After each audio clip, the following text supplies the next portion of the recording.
Coming up on this week's episode number 4, by the way, of It's Called Soccer, we will take a look back and review Gary's debut on American TV with me on NBC this past weekend. Yes, Gary? All weekend you've been telling me my answers have got to be inside 30 seconds.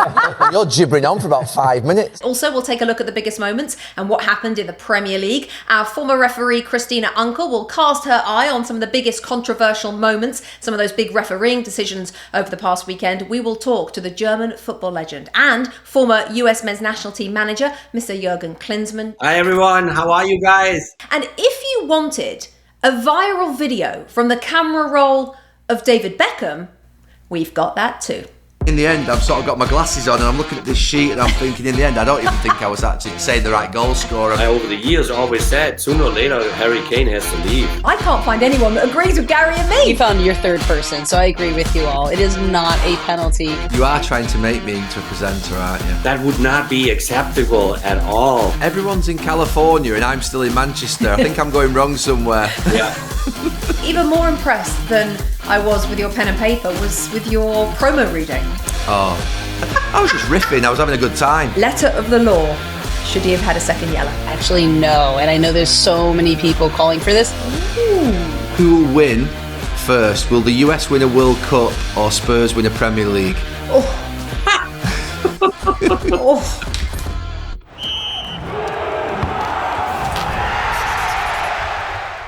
Hello everybody and welcome to our new episode of It's Called Soccer. Gary Neville, Rebecca Lowe. Jamie Carragher, by the way, where is he? Somewhere across the world. Not really sure where he is. He'll be back next week, I am told, Gary. Right? We have to chase Jamie on this. Hopefully not.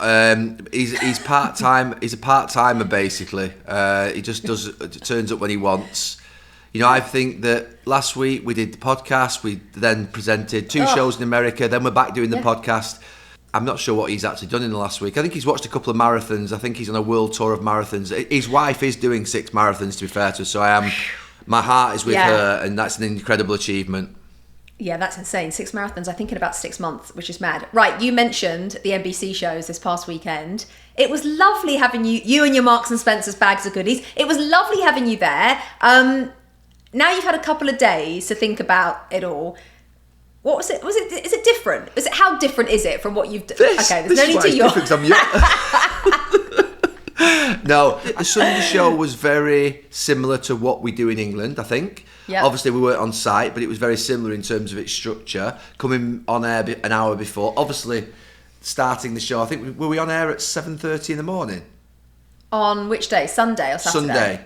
Sunday. We're on air at 8. 8. So 8 o'clock in the morning, so we were up at, obviously, we were in the studio, I worked with for 6, so it's obviously different, but that worked for me because I'm up early generally and the sort of time difference worked. Saturday was a real thrill because obviously in England we don't get the 3 o'clock games that we had, obviously, to be able to watch. But we have Soccer Saturday in England where obviously you've got the team sat behind the screens and they're just talking about the game, but you can't see the pictures. We were almost doing that, but could see the pictures, and obviously the fans at home in America can see the pictures. And it just made me think how mad it is that obviously we have this blackout, which is historic in England, and I'm not going to discuss it now because I know it's a sort of point that's really people are passionate about, and it's always protected. But around the world, when you go over and watch the 3 o'clock kickoffs, and being on obviously those 3 o'clock kickoffs meant that there were goals going in left, right and centre. And you're obviously having to watch these goals and then you're having to commentate on them at half-time. It was me and Robbie Earle. So that was very different, I have to say. And that was quite an early start, wasn't it? Because the 12:30, obviously, is like a 7:30 kickoff. So we were in the studio at 5, weren't we? 5 o'clock in the morning. One of my favourite moments of the weekend was when we were divvying up, for everyone who's listening, as you know, we have 4 or 5 or 6 games in that 10 Eastern window, and we were divvying up who was going to do which game, and Gary got Brentford Wolves, which at the time was like, okay, yeah, Brentford Wolves, no problem, 5-3.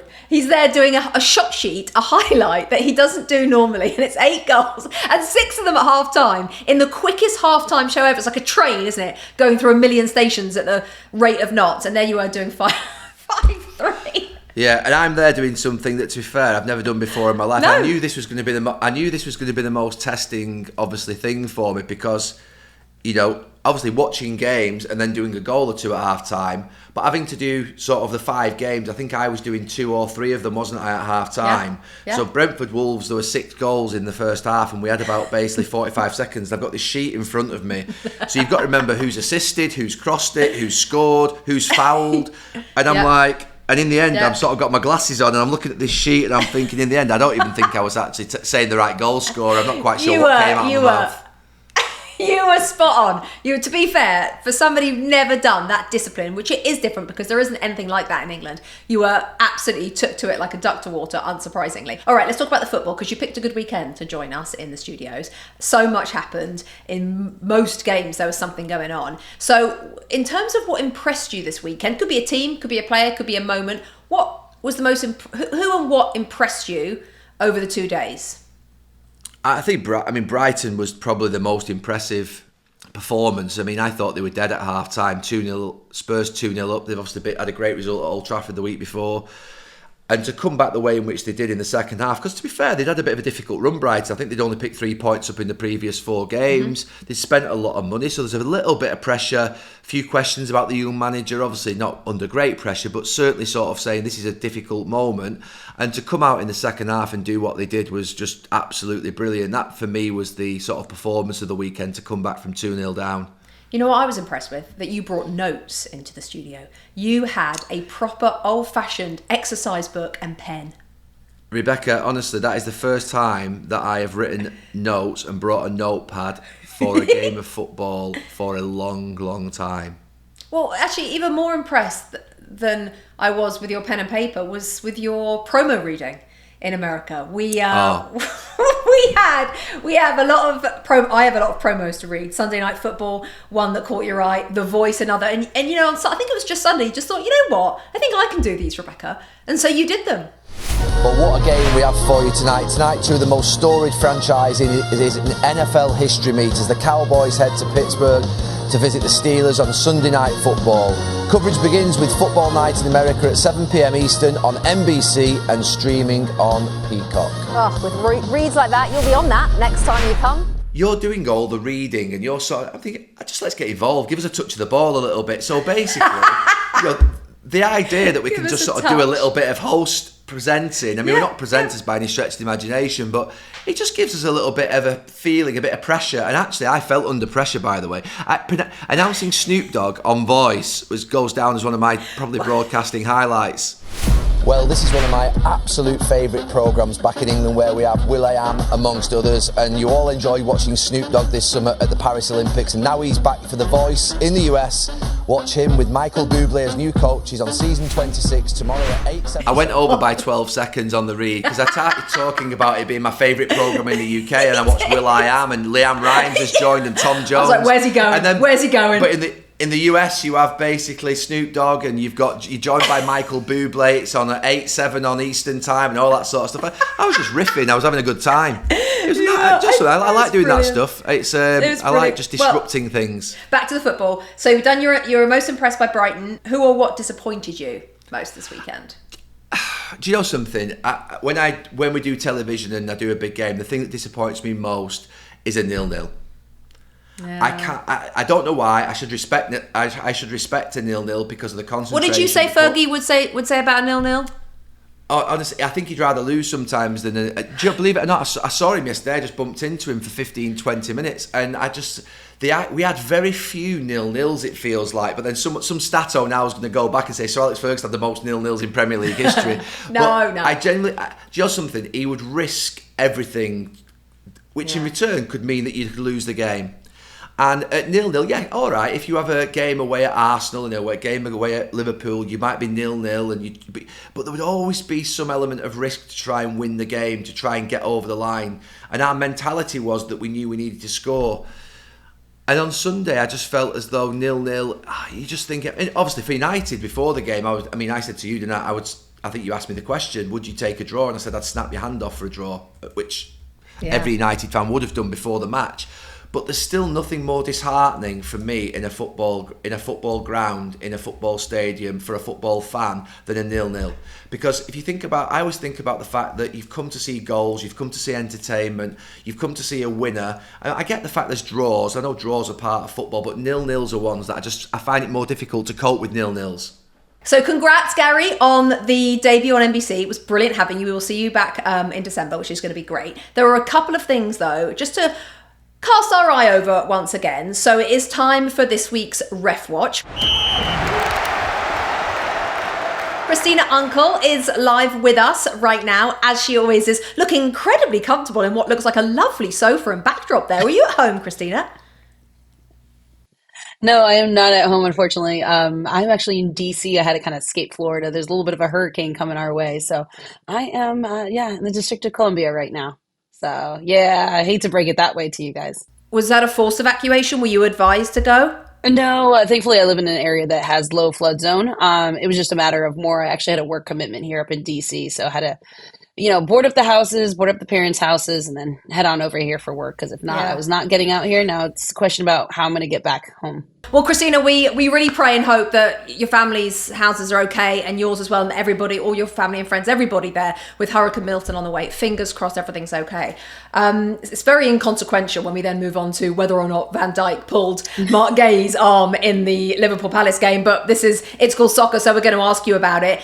What's really interesting is that Gary and I were in the studio. I'm a Crystal Palace fan. Even I didn't think it was a penalty. Okay. Gary didn't think it was a penalty because the quote was, I think they came out with, it wasn't sustained holding, didn't affect the play.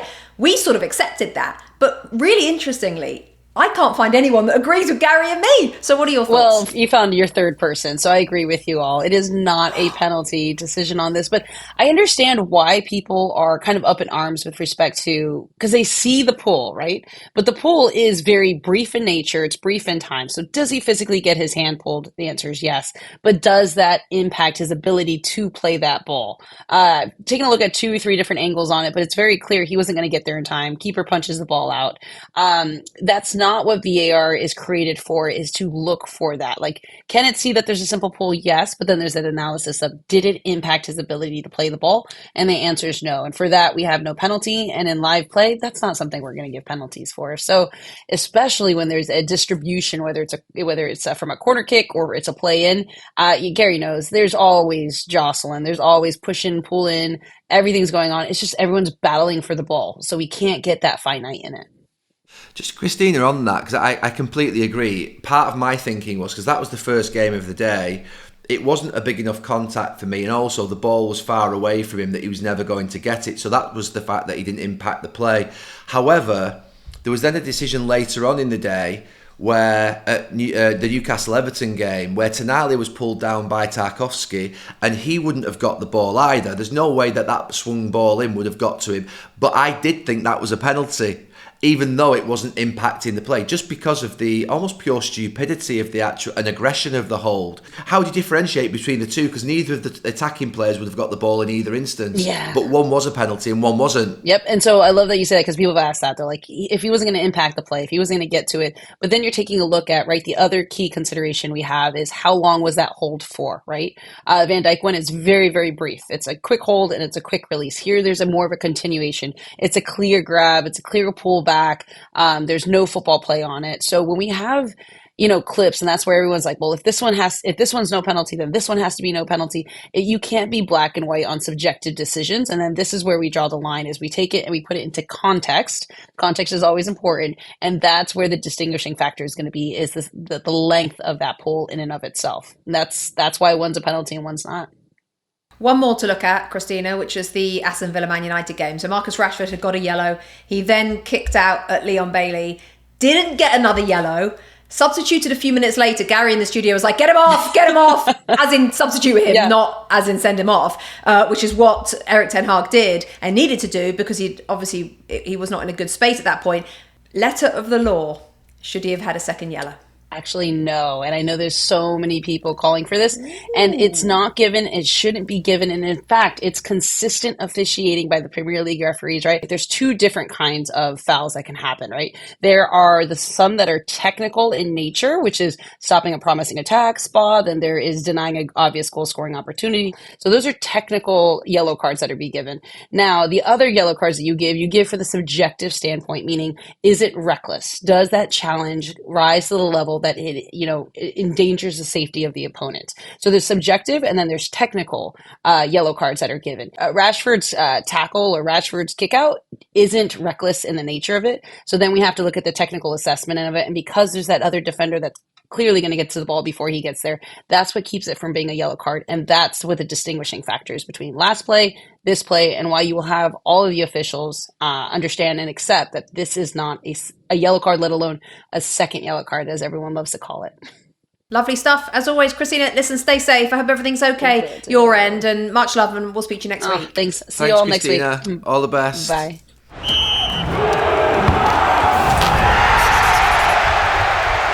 You know, October is all about masks, costumes, and people dressing up for Halloween fun.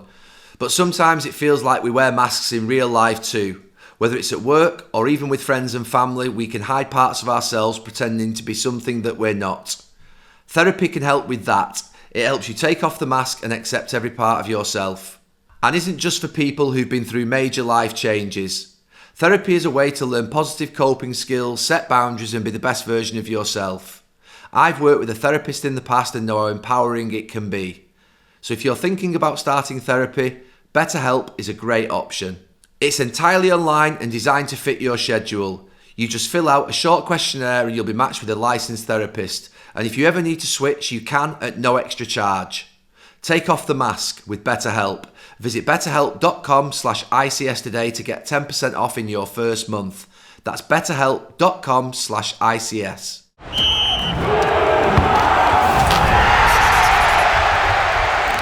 Welcoming to It's Called Soccer, the wonderful Jurgen Klinsmann, former Germany striker, won the World Cup in 1990, the Euros in 1996, played of course for Tottenham, for Bayern Munich, for Stuttgart, among many others. As a manager, took Germany to third place in the World Cup in 2006, also managed by Munich, your old club, the US men's national team, which we will discuss, and South Korea quite recently as well. Jurgen, welcome to It's Called Soccer. It's so great to have you on. Huge pleasure to be on. Thank you. So where are you coming to us from today? Where are you? What's happening? No, I'm at the moment in Los Angeles. That's where we actually live as a family since 26 years. We moved over to LA in 1998 after the World Cup in France and raised our two kids, a son and a daughter in California, basically. But obviously, because of football, I still travel the world and I'm still on the road a lot of times. But the home base has always been Los Angeles. Everyone's in California and I'm still in Manchester. I think I'm going wrong somewhere. Yeah. Get the memo, Gary. Come on. Got a place for you here. No problem, Gary. You're in the United States, very much a German American now, which was kind of the theme, actually, of the US men's national team under you back in 2014 when you took that job. Just take us back. How do you reflect now on your work as the head coach of the US men's national team? Yeah, I mean, looking back, a wonderful experience. And it's been on and off the pitch has been, just a huge learning curve. You know, I had to understand so many different things that are outside of the football range. You know, you had the discussion of the dual citizenship players, that were all over. We try to identify talent, mainly certainly for Mexico. But also European talent, German Americans, Icelandic Americans, Norwegian Americans, and we had to figure out how to melt this all together. And that's what America is. America is the melting pot. And I'm part of it too. So I'm kind of an immigrant, first generation from my side. We took the team into the round of 16 with the game against Belgium in 2014. We came out of the group of death with Portugal, Ghana, and Germany. And that was a thriller. It was fantastic. And then 2016, we were honored to play in the Copa America, like they did, this year too. And went to the semifinals and lost in there against a very young Messi. They gave us a little lesson, and we lost in the semifinal then against Argentina. The job is it's a challenge of understanding the cultural background of every single player, of every single person that works in that part in that national team environment. Because that country is so big, the United States, there's a huge difference between players that come out of Texas or New York, New Jersey, or California, or wherever their backgrounds are. And then forget about, then you come with the dual citizenship kids then as well. So to get them together and be on the same page and to play the best way football possible is a wonderful thing to work on. I mean, I did it for 5.5 years, and I learned so much. I mean, it opens your brain towards a different way of thinking, different characters, and not always, you're on the same page. You have some arguments. You may have to make decisions that are not, very popular that I had to make, because I thought as a manager it's better for the team. Or for the success at the end of the day. But I mean, if you get that opportunity now, I know we're going to talk about Mauricio Pochettino in a second. You got to jump on that opportunity, because coaching the United States is something very special. What was the main difference for you, obviously being part of the sort of German national team, playing in German teams, to actually the American mentality in the US national team, sort of, if you like, thinking? In terms of football mentality, my question has been, because obviously I lived in already years before I took the US team then in the US, and I always wondered, how driven are they really for soccer? How serious do they really take it with soccer? Because the big sports are basketball, American football, baseball, and even hockey, ice hockey, so I kind of learned year by year about their way of doing things and the way of looking things. I had to realize that, well, their main objective in life is getting to a good school, to a good college and university, and go from there. So their main goal is not necessarily becoming a professional athlete like we dream about. We grow up, Harry, in the neighborhood, and all we wanted to do was playing football all day long, and that's what made us, and that's how we became who we are. But in their lifestyle, and again, it's different probably from state to state, even in the United States. Everything is driven by the educational system.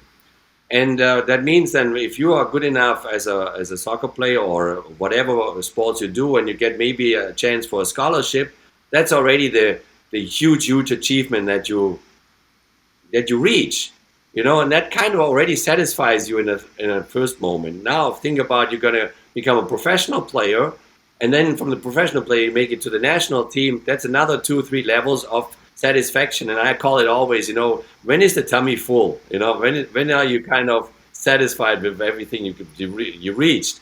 And so I had to learn always player by player. Okay, how far would that player kind of go in order to make the ultimate thing? Playing in a World Cup and suffering a World Cup all the way till the end, and maybe even winning the World Cup.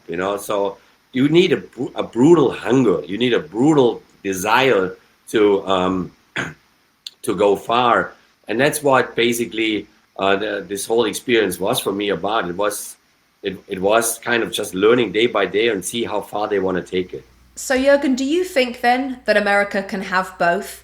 Do you think they can keep that educational drive that is such a huge part of, I think, every state actually, and families in the States, and also one day win the World Cup? In sports, you got to be extremely driven. And so that's the question now. How driven is this American team in their World Cup at home soil? With a very, very talented group of players. Christian Pulisic plays for AC Milan and actually does really well. He's the leader of the pack. And Tim Weah plays, Juventus. If you would have said that 15 years ago, that American players are playing for Juventus and for AC Milan, I would have freaked out. But it is really cool. So that's why I keep all my fingers crossed for Mauricio to find a team that has extreme hunger. Jurgen, let me ask you about Mauricio Pochettino. So here we are, less than 2 years away from what's going to be an amazing summer in 2026. He has said the quarterfinals is the target and the realistic aim. What do you think? I think the sky is the limit. Just go one game at a time. Obviously, if you lose one in the knockout phase, you're done anyway. But just build that belief that you can go really far. If it's then when you play really well and exciting and the fans go nuts, then it's going to be a quarterfinals. So then it's going to be a quarterfinals. Fantastic, But I just think it's a great time to have that tournament in the United States, obviously with Mexico and Canada. It's a great time for soccer in this country. It will give it another huge boost. It's happened so much in the United States the last 25 years with the rise of MLS, Major League Soccer. It's done an incredible job over these 2.5 decades. It's unbelievable what happened here. I mean, I came over in 98, and the league started in 96, and then they started to build soccer-specific stadiums. First, I think early 2000, it was broke. The league was broke. Phil Anschutz, he kept the league alive, owning 5 or 6 teams out of 10. And then he step by step sold them on to other owners from probably mainly American football or basketball franchises, that they call it, and he kept that league alive. And now look where that league is, almost 30 teams. Phil is there in a wonderful place in Portland Timbers. It's has so many great places, and the stadiums are packed. People are coming. They love the game because millions of little kids are playing soccer because of the educational system, about the scholarship that I mentioned before. And so I think for Mauricio now, it's just a perfect fit because of his background with the Premier League, with Spurs, has done a fantastic job. Then he went to Paris Saint-Germain, the venture with Chelsea real quick, but he's done it now on the club level, and he can prove his point on the national team level. I think it's just it's a perfect appointment. Jürgen, you just mentioned Spurs. Obviously, Mauricio Pochettino managed Tottenham, but you played for them. We were watching Tottenham on Sunday, me and Rebecca, and I don't know if you saw the game, but they were 2-0 up, and then Spurs lost 3-2. Obviously, over the years, the mentality of Spurs has been questioned. I think, Rebecca, you referred to... I've never used the word Spursy because I've always felt it to be a bit disrespectful, but Rebecca did use that word on Sunday in the studio.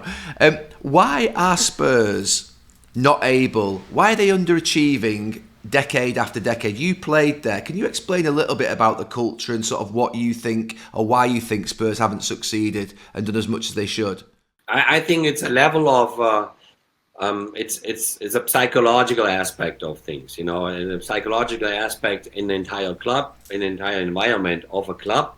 And you have many clubs out there that you always think they are not good enough to win something. They are good enough to bring home silverware, and then they are not capable to do it at the end of the day. I mean, I lived through clubs like Inter Milan, played there 3 years, and then Bayern Munich, obviously, as a coach and as a player.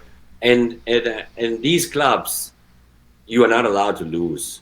In these clubs, when you lose a game like Spurs now did, obviously, they had a tremendous good first half, and then they tried to turn it around and won 3-2, and that would not be acceptable at all at Bayern Munich or at Inter Milan. You would have a nightmare of a week ahead of you, a nightmare. If you go to the coffee shop in Milano and want an espresso, they will tell it right in your face.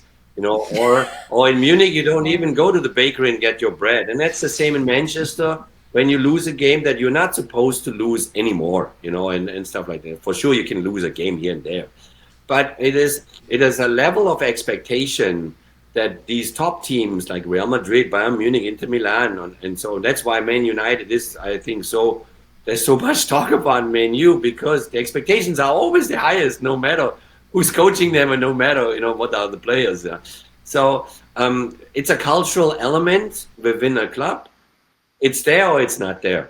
How do you change that? How do you change that though, Jürgen? Because it's been decades. Because Spurs fans, I think they're the most tolerant fans I ever met. You can lose a game 4-3 and they will talk about the 3 goals that you score. I mean, I would too. I mean, obviously as a striker. but I mean... They're too nice, Jürgen? Are they too nice, the Spurs fans, then? They should have more pressure? I mean, the demand creates... I always called it positive pressure. Higher demand, the more you expect from your team, from your single player, from your coaching staff, from your administration part, whoever works in a club, the more you kind of push them in. I call it positive energy, but clearly tell them, listen, this is what we expect. We expect to win now something, because it's not about, for the fans or even for us coaches, for the players. At the end of the day, it's not about making money, even if they make good money. There's no doubt about it. It's about kind of bringing home something, and that's why I, over the years, always said sooner or later, Harry Kane has to leave. Jürgen, you mentioned Harry Kane, that he needed to leave Tottenham to win, but he went to Bayern and didn't win. And in the last, I think, few weeks, he started to get a little bit of criticism. What do you make of this current situation around Harry at Bayern Munich? No, the phase he's going through right now is very normal because they changed parts of the front line with him. He was used to play with last year with Thomas Müller, who fed him so many balls, so many opportunities. And now, with the uprising super kid Musiala in Germany, it's a different game. And so things changed a bit. So that will take a little bit of time to get back the flow that he had already last year. At the end of the day, he will win his first trophy this year. Absolutely, I'm 1000% convinced. It's such a high quality team that he will end up, in my opinion, winning 2 out of 3 possible trophies. Is he the best striker in the world right now, Harry Kane? Well, there's a certain Mbappe still, running up and down the field too. Real Madrid.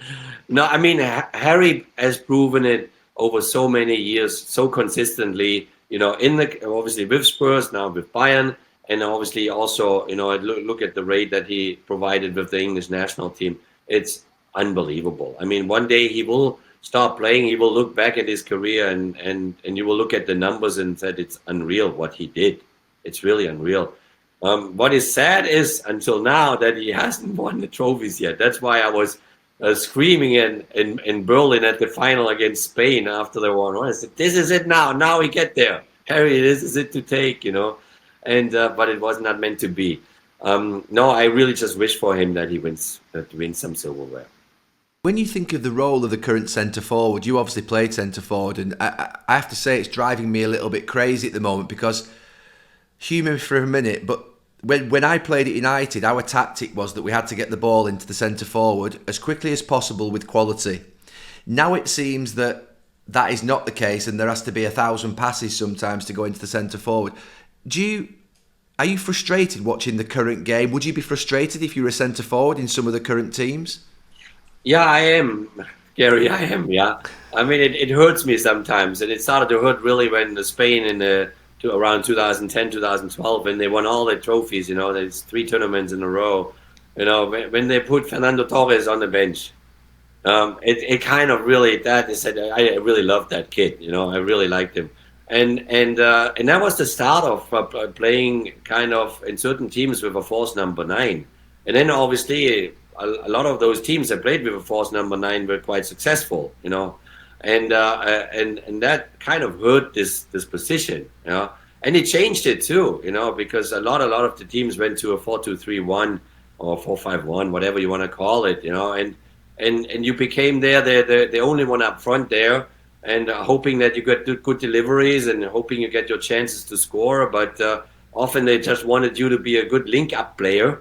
And then the wingers come in and they score the goals. I mean, Mbappe over years came over the left wing and scored all the goals. He never played really center forward in the middle, and so it was tough. But I think the recent years have brought out again that number 9 in a stronger way. Harry Kane is one of the reasons, but other players like Lewandowski came out and made a point. That if you want to be efficient, if you want to be kind of more straight and not so complicated, you need a number 9, and you also need to have a personality with a number 9 that is a guy that holds your ball or is strong enough to fight people off and gives energy to his teammates. And this is, I think it changed to the better over the last 2-3 years. But there was a time period where almost not, I don't know in a percentage, but a lot of people tried this kind of with a false number 9. And it annoyed me.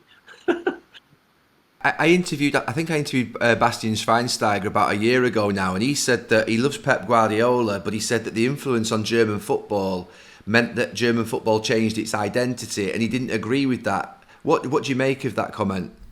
Yeah, I mean, he meant it definitely in a good way, without saying anything negative. Yeah, without being disrespectful. No, I mean, Pep had his reason, had his philosophy, has his way of doing things, and we all know that because he's an unbelievable great manager. But Bastian is right in a way, saying, our DNA, and I think similar to the English DNA, has been always with a strong number 9, a reference point, and then if you play another striker next to him, or you play with a 4-3-3 with 2 wingers, that's okay too. But a number 9 was essential for our game, and it came back now. It came back. Maybe we missed the quality of number 9s in Germany after Miroslav Klose, obviously stopped playing. We were looking desperately for the kids. We didn't find them in the youth national teams, and now we have some 2 or 3 again that make a point. But the number 9 suffered for quite some years. And it had to do with that kind of fact that a lot followed the Spanish way of doing things because it was obviously successful. And it was, for a time period, it was also fun to watch. I think now we're at a point, or maybe since a while already, that this whole passing game, is kind of just sometimes too much, to say it in a nice way. So I love it when teams play more direct, when they trying to get the vertical ball in there as soon as possible, feed the players up front and go from there. Jürgen, just one final question on that. Football, as you're talking about there, is often follows a trend, doesn't it? And when I was growing up, similar to Gary, it was always 2 strikers up top. Do you think that trend will ever come back? It feels like it'll never come back, playing 2 up top. What do you think? I hope that it comes back because it is a fascinating kind of a game that you can play up front with a teammate, a striker mate up front that is on the same level, like I had with Teddy Sheringham. I mean, I had Aldo Serena, Italian striker at Inter Milan, or others. It is for a striker. It's just so much fun to work with somebody together and terrorize the defense of their opponents. It's because when you do it alone, you just get tired. And I think it's still, the 4-4-2 is not gone yet. It's still a way of doing things, Obviously, the system discussion, the systems, they kind of meld into each other. They constantly change. If you look now at teams, they start maybe on the paper with a 3-5-2 or a 4-2-3-1 or a 4-3-3. But then within the game, they change already their formations. Players play according to the space that they see in front of them. And we kind of from the stand we can watch then. Okay, now it's actually this shape or it's that shape. It's nowadays it's just about kind of closing down the space when you defend as soon as possible in whatever way possible, and then you got to open up when you have the ball in order to create some space, in order hopefully to create some chances. The system doesn't mean anything anymore nowadays. But I really wish that. 2 strikers up front together get a chance again, to play that way, because I had so much fun playing that style. We had Rudi Völler in the German national team. I mean, we smelled each other. We never needed to look at each other. I knew always where he was, what he was doing, and it's just fun. Just taking it on to German coaching, and obviously German coaching has been fantastic for a long time, but in the last 5-10 years it's also been excellent. Who would you say is the German coach that you most admire in the last, say, 10 years? What's your view of sort of the Klopp style of football, Tuchel style of football, Flick and the other coaches that obviously have been fantastic in the modern game? I think we were blessed with a lot of good coaches coming out the last 10, 15 years in German football. But the one that had the most influence on many of those coaches then is definitely Jurgen Klopp. And Kloppo, we call him Kloppo, his nickname, and it's just he's a workaholic. He's dedicated to football 24/7, and what he's done with Liverpool was admired everywhere in Germany, day in, day out. So I mean, all the German football fans outside the Bundesliga were looking at Liverpool the whole time. We're looking, and the coaches too. We coaches too. We always thought, what is he doing next? What's his next big thing, and he was always open-minded. He always wanted to learn or keeps learning. and change things that we're maybe not used to do in England. But with his energy and with his positivity, he convinced people. So what he's done there is simply incredible. And that inspired all the other ones in Germany, the Tuchels, the Nagelsmanns, also Hansi Flick. Hansi Flick was heavily influenced by Joachim Löw, who was my assistant coach with the German team in 2006. And so, but we all, we stay always in touch, and we always discuss, new ways of doing things, what should be done next and stuff like that. We always look with admiration, a lot of admiration towards Jurgen Klopp, because what he's done there is just fantastic. And while we're on the topic, Jurgen, what about you? What's next for you? I don't know. I mean, I was always surprised throughout my especially the second part of the career, the coaching side of things. I never thought actually first I go into coaching, then I ended up with coaching Germany, and then I ended up with the US. Then Bayern Munich in between, and then now we had the experience with South Korea, which I have to say it was a fantastic experience. 1 year with South Korea, I learned so much. Especially off the field, with the way they think football in Asia, the competition in Asia.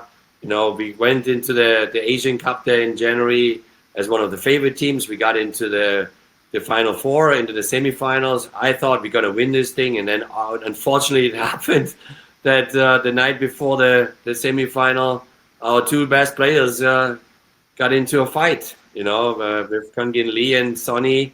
They went into a real fight, and Kangin dislocated Sonny's finger, and it got crazy, and the team spirit was gone in 15 seconds, flew out of the window, and I said there's no game anymore the next day. And so we lost in the semifinal.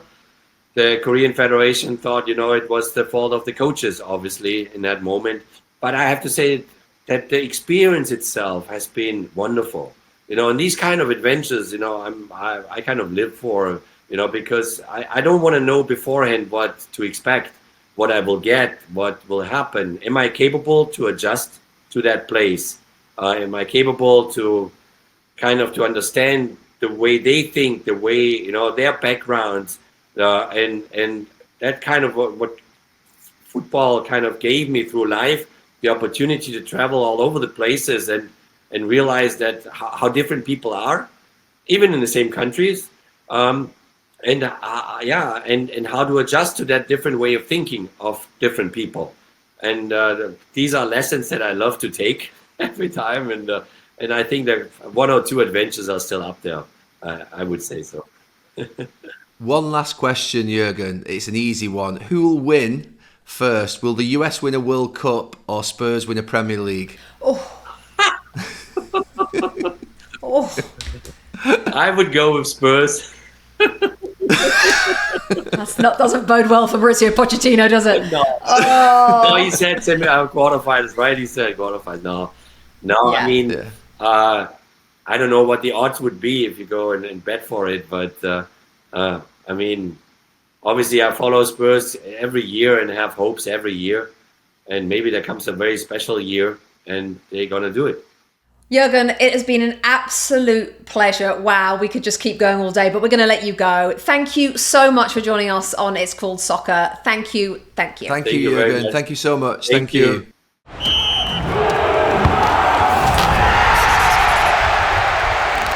Right, Gary, we are nearly done for this episode of It's Called Soccer, but just a couple of little housekeeping items for you. Your brother, Jurgen mentioned him, Phil Neville, has taken Portland Timbers into the playoffs for the first time since 2021. What a good job he's doing, by the way. Yeah, no, I'm absolutely delighted. I think at the very beginning it was tough at the start of the season. There was a difficult run, but then I think since then he's picked up, and obviously I think just getting to the playoffs in the first season, I think everyone's really relieved in the family. Obviously we wake up to sometimes the result in the morning, but I hope he can do really well in the playoffs. I know it's obviously tough. The tough games he's got ahead coming, but fingers crossed and he can go far. Yeah, he's done better than the last two seasons because they missed out, didn't they? So brilliant stuff from Phil. While we're on the subject of Phil, when we spoke to him a couple of weeks ago, he told us, do you remember, about the tattoo that he got done when he went over to David Beckham's while they were in Miami together. Let's just remind our viewers and listeners of that moment. I was in Miami and And it was my birthday, and Bex had invited me round to his apartment for evening meal. And when we went round there was a tattoo artist there doing a tattoo for David and his boy. And I decided to get a 99 tattoo, and it took me about a year to tell my mum. And I obviously haven't told Gary yet because we were just anti-tattoos. But 99 was the best. Let's see it. Phil, can you show us, please? Can you show us this tattoo? Show us the tattoo. This is a global unveiling. Hang on. Tattoo what? There, yeah. It looks like What, just says it looks like 1993. 1893. Okay, so afterwards, when Phil had done that interview, that little clip went out on social media. David Beckham saw it and then just slid himself into our DMs and said, well, actually, I've got a video of this. So Gary, you worked your magic, got the video from David. Here it is. You can't pull. Deep breath. Yeah. Don't pull away. Phil, don't pull away. That's all. That's all.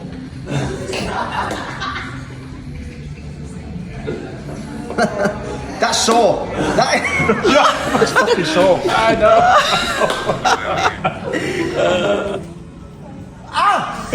Fuck you. That's going to hurt, by the way, the ring tattoo, because they have to be like, I mean, I haven't got any tattoos, I don't know, but they have to be like a block. So I'm feeling like that is a sore place to get a tattoo. Don't give him a way out. I wouldn't. Phil's not the barometer of toughness, is he? I mean, come on. Oh, brilliant. Oh, so just for clarity, Phil obviously had the 99 tattoo, but he had a ring put on his finger, and that's the first tattoo I think he had before the 99 one. So, yeah, he's not as tough as he made out, is he?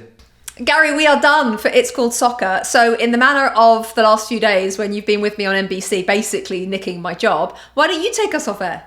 You are trying to make me into a presenter, aren't you?